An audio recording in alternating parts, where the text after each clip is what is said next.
This is a fantastic meeting. I've learned a lot. It's very exciting. We've had some really great talks. I want to thank Ed for inviting me and for thinking that, or believing that enrichment has a role in this meeting. And I want to thank Mary for all of her help, her assistance for putting this together. I want to thank IT, obviously, for making sure the meeting runs smoothly. And all of you for being so attentive, even though it's the last day of the meeting. We just heard a great talk on stroke. I'm going to switch gears and talk about traumatic brain injury. So we know that traumatic brain injury is a significant healthcare issue. It affects about 2 million people in the United States each year. That's about 10 million worldwide. Now these are really impressive numbers, but after just seeing the slide a couple of talks before where talking about liver damage, you know, it seems like small potatoes, but it's a significant healthcare issue. 300,000 of the TBI cases are severe with a Glasgow Coma score of less than 8. About 50,000 people die from their disabilities, from their injury, leaving about 100,000 long-term motor and cognitive disabilities at an estimated cost of $75 billion. Now, TBI is a survivable problem, but it's a problem with limited treatment options, and therefore the evaluation of potential therapies is urgently needed. Now, my laboratory looks at a couple of different perspectives on treating TBI. One is the use of various pharmacotherapies. We've looked at drugs, dopamine D2 receptor agonists such as methylphenidate, bromocriptine, amantadine. They all tend to do very well in the laboratory. We've also looked at serotonin, 5-HT1A receptor agonists, buspirone, 8-OHD-PAT, that also significantly confer benefits after experimental TBI. The other therapy that I'm looking at in the laboratory is, maybe it works better if I did this, is environmental enrichment. And you can see there the characteristics of our enriched environment. We call this kind of our penthouse for rats. 3 levels. We have various objects in there. We have toys, tunnels that the rats play with.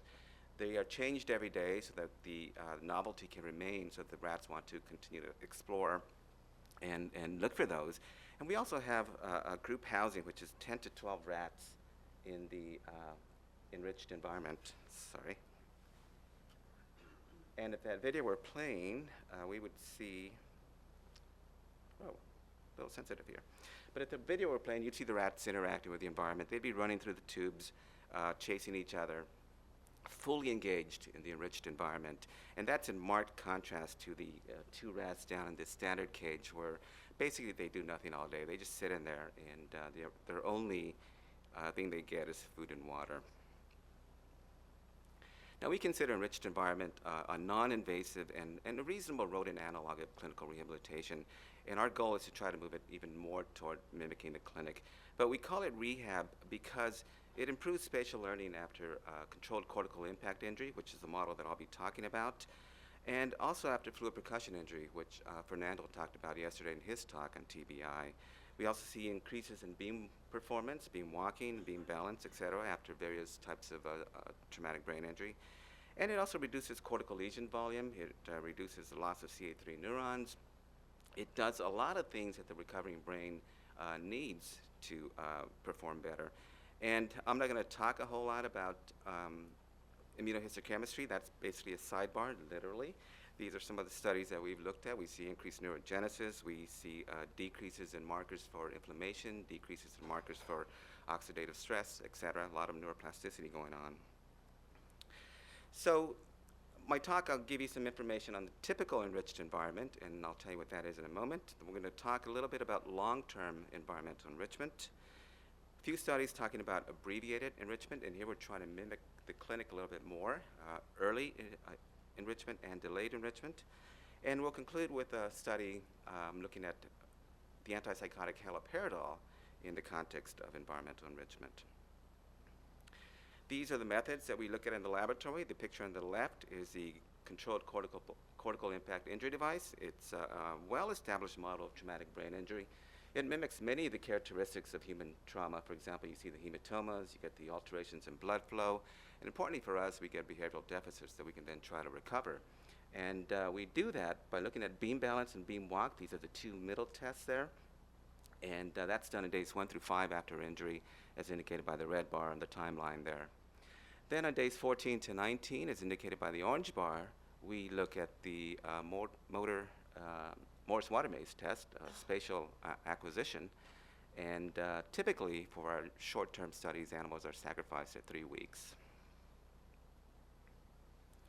So here's a timeline. Again, before injury, rats are acclimated to the colony. We do a baseline assessment before injury. Then we train them again, as we said, on days 1 through 5 for motor, days 14 to 19 for cognition.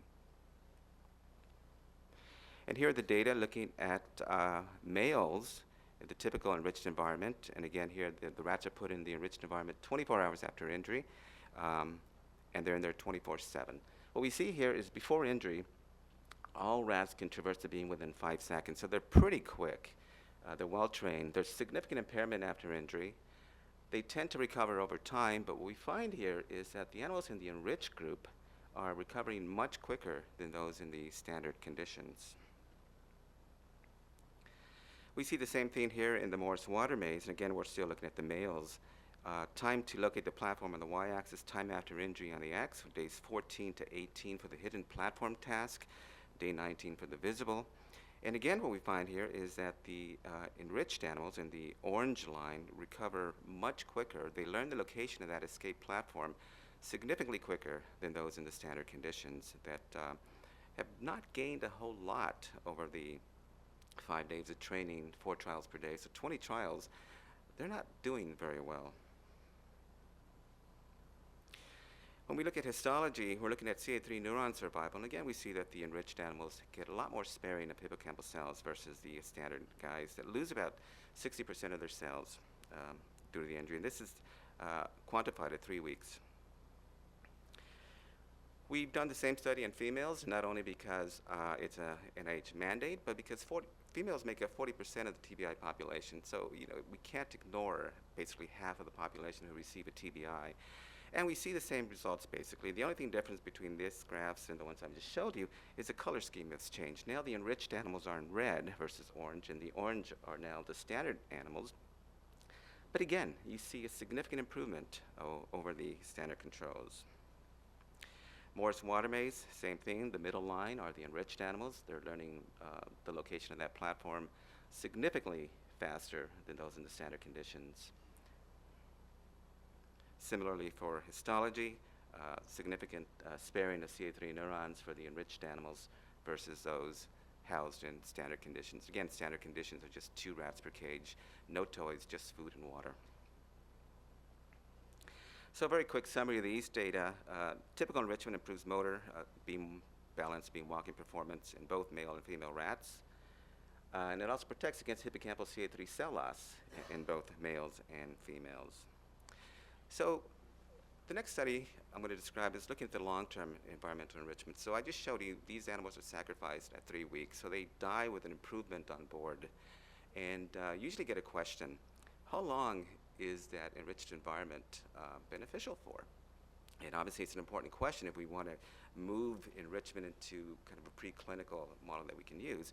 So we did the study, and we began this study with 2 times as many enrichment rats, and the idea here was because we were going to let them run through their course of our 3-week paradigm. But instead of killing them, we're going to take half of those guys in enrichment, we're going to place them back into standard housing so that we can see if the early enrichment was going to be beneficial and long-lasting.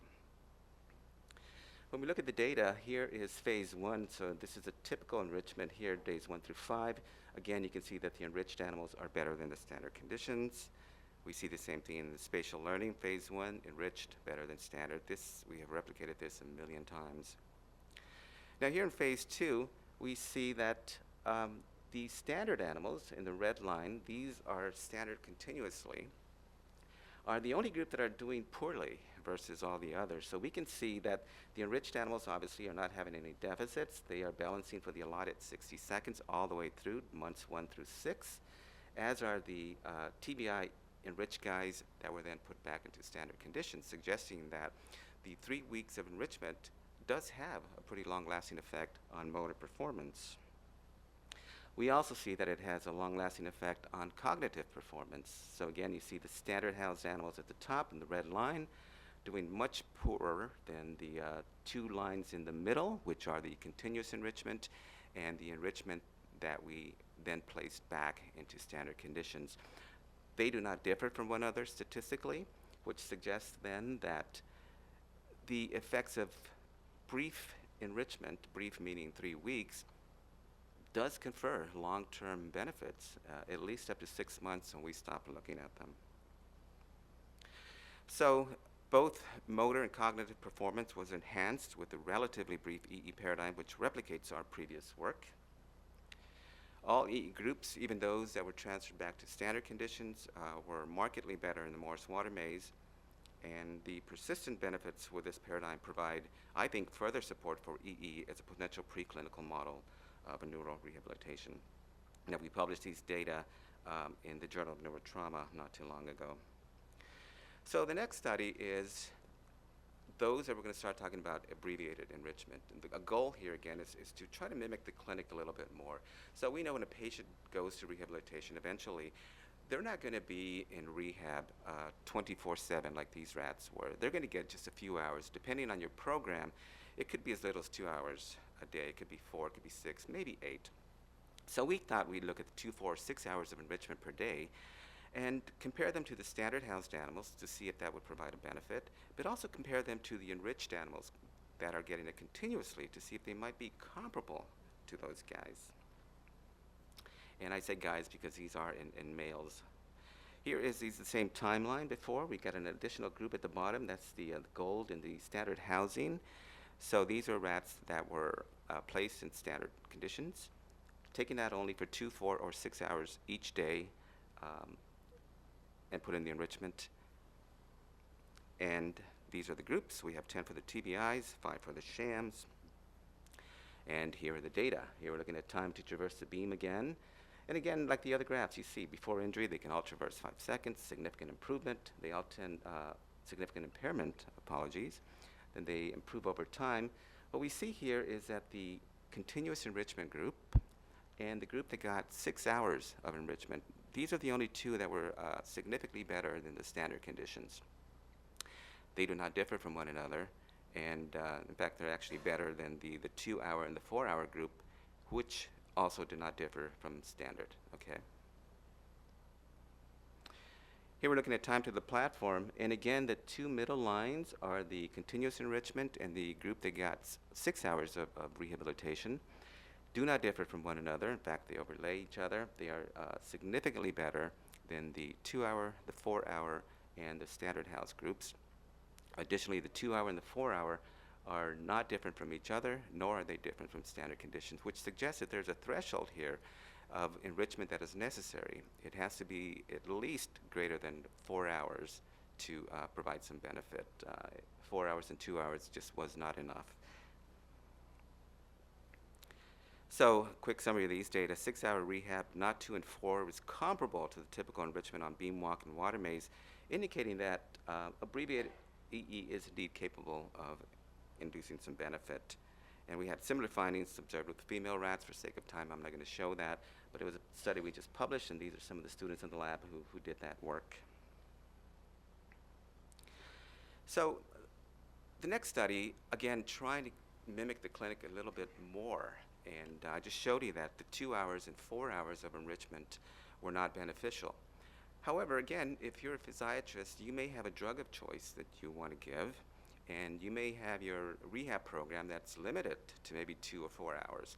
So that was the goal of this study. Let's take those 2 and 4 hour subtherapeutic enrichment groups and see if we can augment their behavior by giving them galantamine, acetylcholinesterase inhibitor in this case, and see if we can get some benefits.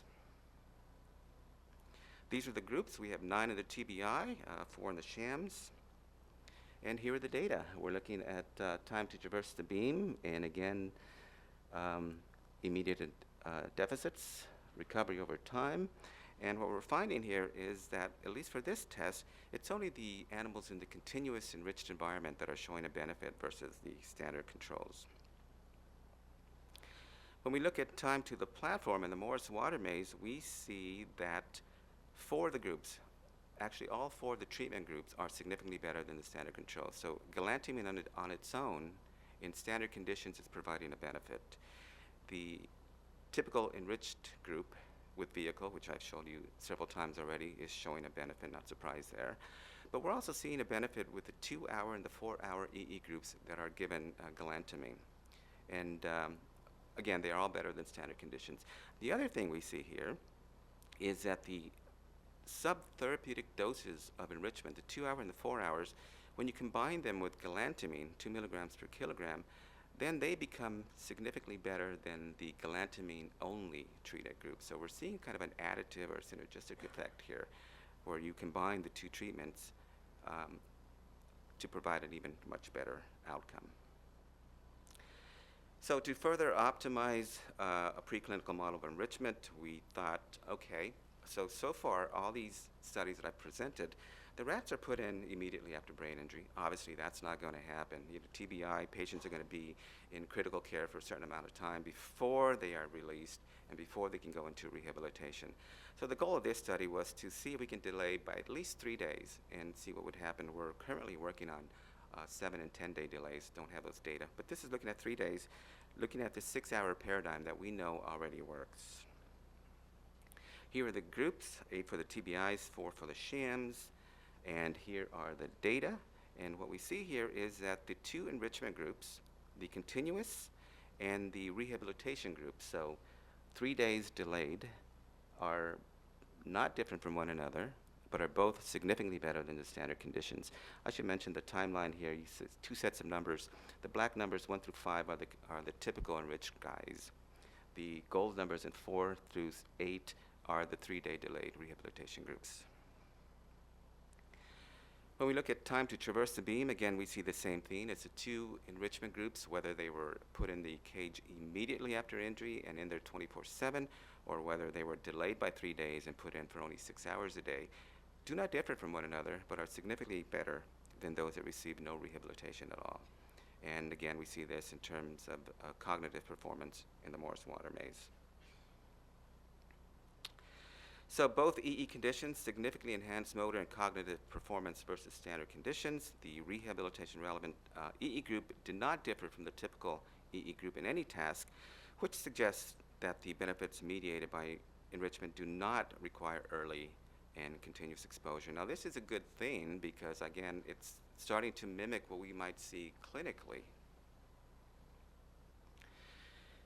So we know that 6 hours works. So the thought here was, when we put rats in the enriched environment immediately, they are all over the place. If that video was working, you would have seen them just everywhere, fully engaged. But after a certain amount of time, they stop, and they just kind of chill. They may come back and start interacting again. So our thought was, if we could give them 2 bouts of that burst of energy or that burst of enrichment, 3 hours in the morning, 3 hours in the afternoon, maybe they do even better. And this is also kind of tied to the clinical data, because we know fatigue is a big problem with TBI patients. And if they are lucky enough to have a long session of rehabilitation, they may not perform optimally through all of it because of the fatigue factor. So if you could break it up into 2 shorter sessions, it might actually help humans as well. So here are the data, and what we see here is enrichment. Whether it's 1 single 6-hour session or 2 3-hour sessions, are both better than standard, don't differ from one another. Time to traverse the beam, we see the same thing. Morris Water maze, again, the 2 groups down the middle, identical. So it didn't really matter. 6 hours works, and it didn't matter if it was 1 6-hour session or 2 3-hour sessions. When we look at memory retention, and this is a probe trial, basically the idea here is that if the rats have learned the location of the platform, you take the platform out of the pool, they should spend more time searching in that target quadrant.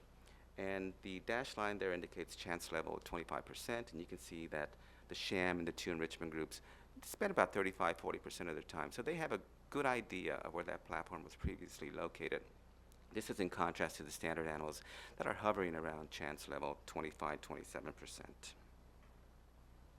We also see a significant decrease in lesion volume in the enriched groups versus the standard controls. So the last study I'm going to talk about is one where we gave haloperidol to the enriched animals. And this is important because agitation is a significant problem for TBI patients. It affects up to 96% of the patients. 11% exhibit aggression, and regardless of what is causing the agitation or the aggression, whether it's due to the brain injury or whether it's due to just the environment in the hospital or the rehabilitation center, if people are annoyed and they're agitated, it's going to be hard to do rehabilitation on them. So often the antipsychotics are administered to manage this problem. And so this was the goal of this study.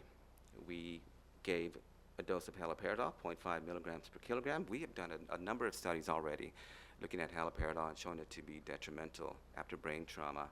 And this is the first one where we combined it with enriched environment. So when you look at the data here we're looking at time on the beam. We see that again, no surprise, you're all tired of hearing this, enriched environment works.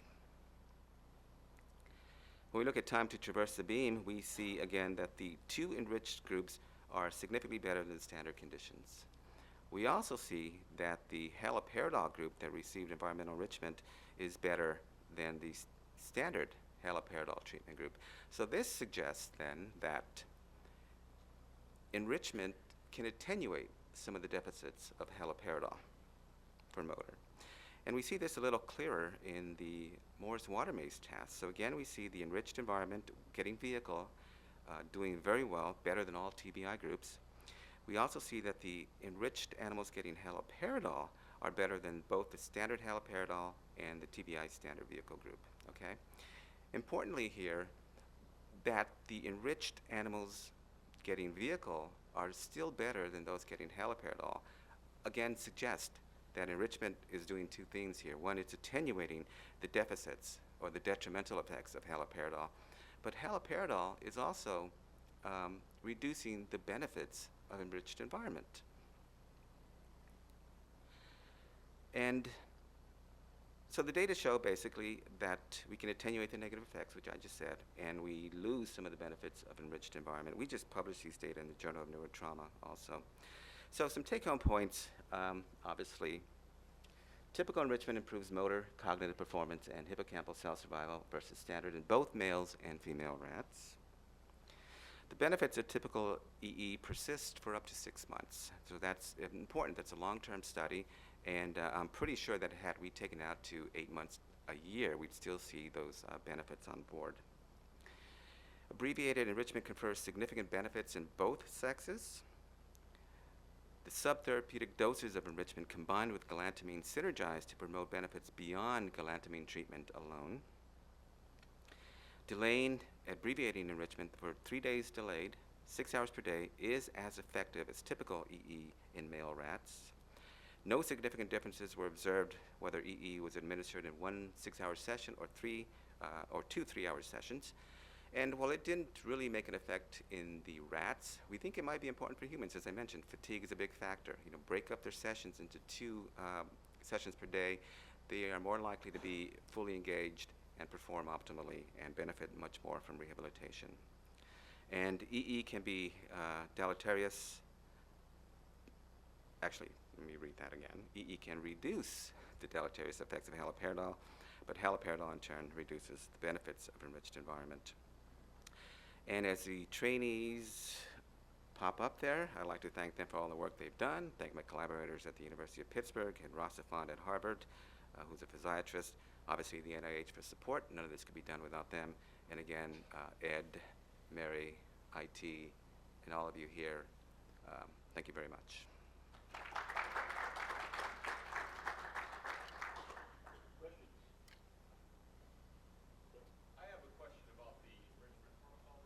Mm-hmm. Does it matter if they're singly housed, people put it on a single rat in the enrichment environment? Does it have the same benefit, or do they need other rats in there with them to have the full benefit? So the question was concerning the environment. Do you need everything I just showed you, all of the components together, or can you put in a single rat with all the toys, etc.? We've done that study, and actually a graduate student asked me that question a few years ago. And we didn't know the answer, so I told him, do the study. So what he did, we had our typical enriched environment group. Then we started taking things out. So one group had, not one rat, but we had two rats in there. That was just the cage, didn't have the social component and didn't have the toys. We had a group that had the social component but didn't have toys, and you get to where I'm going with this. And what we found is that each atypical enrichment, which is what I'm calling that, provided some benefit versus standard. Not statistically different, but just a little benefit. What you need is to have all of these components together to get the optimal effect. So you need to have the cage with all the toys, you need to have the social grouping, and you need to have the physical exercise. Another question? Well, so, to translate that to the clinical human situation, what would you do to create an EEG environment for humans now that's not there? Where are the humans? Very sparse group. Right. So the question is, how do we translate the enriched environment in animals to humans in rehabilitation? And I think some of that is already going on. When I talk to some of my colleagues who are physiatrists, again, I'm a PhD, I don't do patients, but what they tell me is that some therapies are very limited. You don't get all of this. There are some programs that do have multimodal rehabilitation, which is what we're calling our enriched cage, where you could do rehab in kind of a group setting, so you kind of pull each other along, and encourage each other to do the work. You do get the breaks to get into the rehab.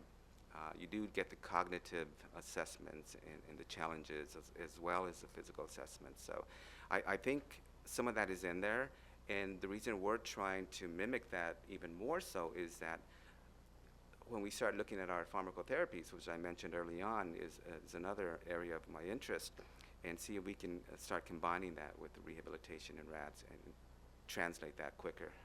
How do you measure the effectiveness? Well, that's a difficult question to address, particularly for me, since I don't really see these patients. But I think that if you get this similar environment in patients, there are numerous of cognitive tasks that they can be assessed with. I'm not entirely sure that answered your question. Well, we did show that there is a threshold of enrichment that's needed. I don't know if that qualifies. There's kind of a dose response there, so I'll try to push it in there.